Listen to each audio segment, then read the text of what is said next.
All right, welcome back. Now we're going to do our fourth example. Again, word problem. So here I go. It says carbon-14 half-life is 5730 years. So 5,730 years. So the half-life of carbon-14, so carbon-14 isotope, it has a half-life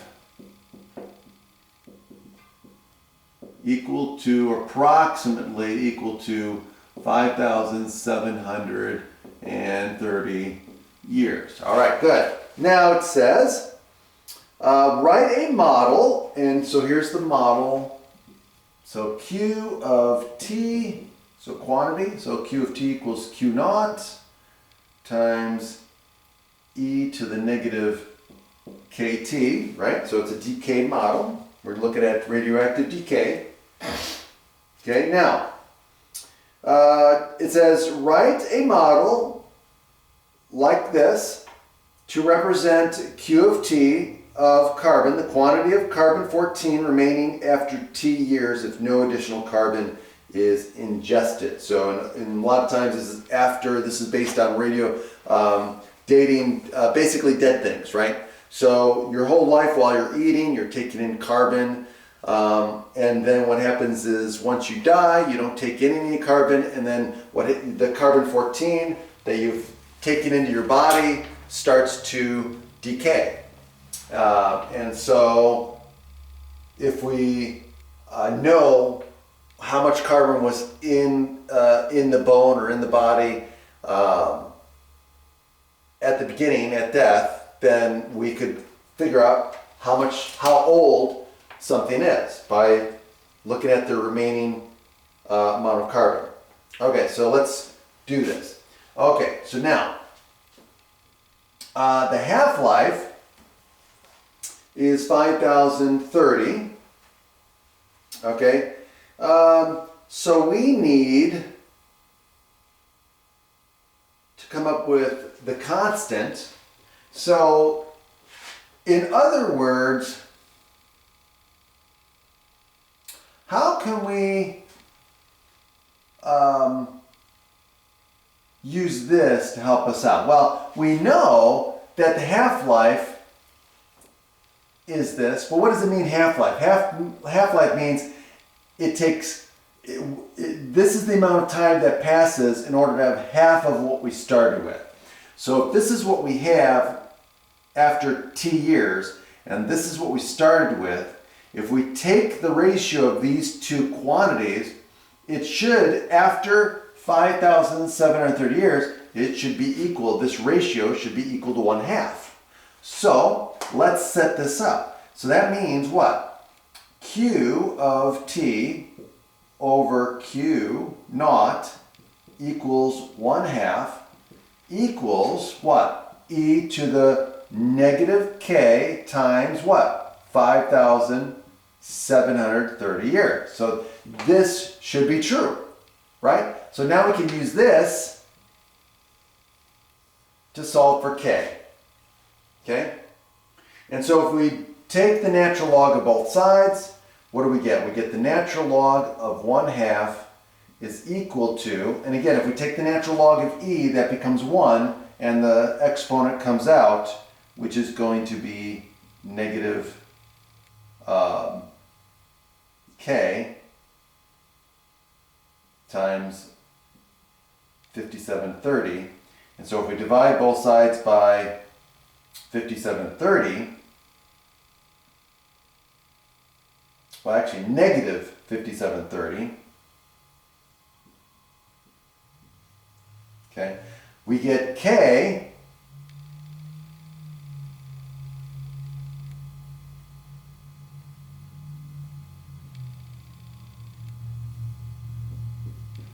is equal to that.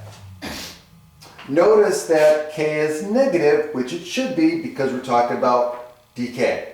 So now we found K, so now our function, our model becomes what? Q of T is equal to what? Q naught times E to the what? It's going to be negative natural log of 1/2 divided by 5730 times t. There's our model. Now that's part A. Now part B. Part B says, okay, let's use the model.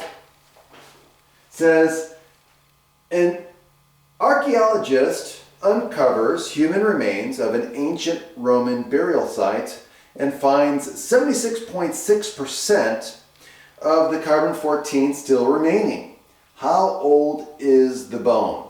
Round to the nearest 100 years. Okay, so now they give us the percentage of radiocarbon-14, of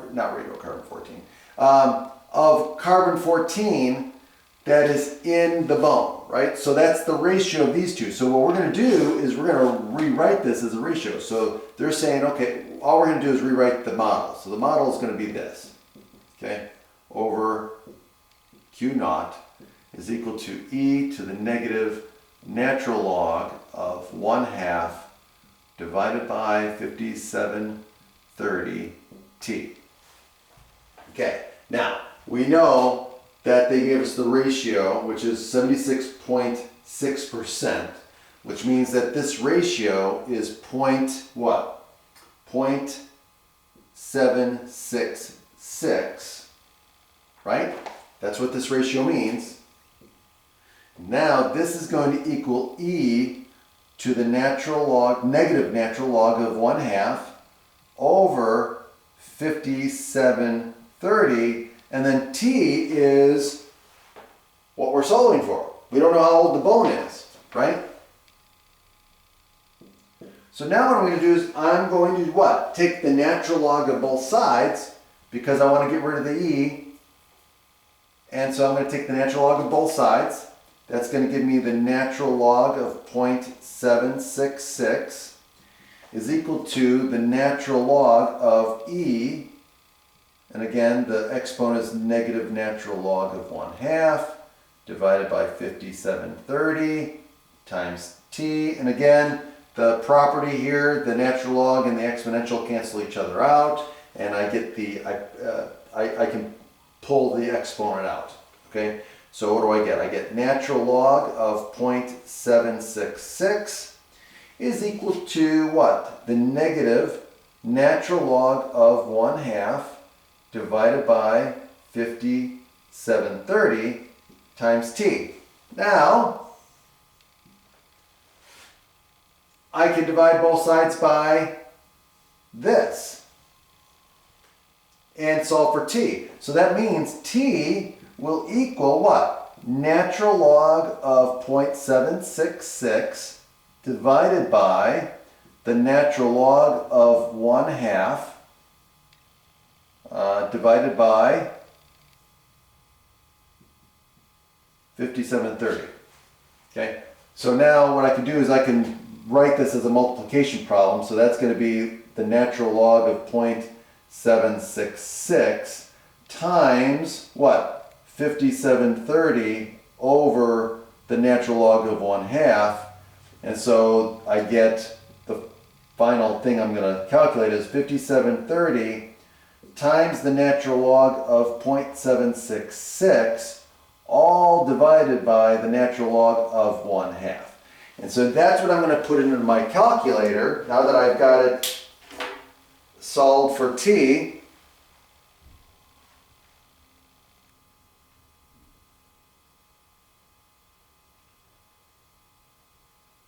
Okay, so what I end up with, let's plug it in. So 5730 times the natural log of 0.766 divided by the natural log of 1/2, and that's going to give me, and they want us to round to the nearest 100 years, so I get 2,203 years, 0.6646 and on.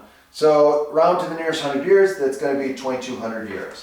And so the answer is, the bone is approximately 220 years old, assuming that there was no carbon ingested or added to the bone, or there was no carbon taken away from the bone. Just incidentally, that just depends on where the bone was found, how deep it was, and was it near a river? Was there any signs of water being in the area over that time? Because that will definitely have could have an effect on the age of the bone. Okay, but anyway, have a great day.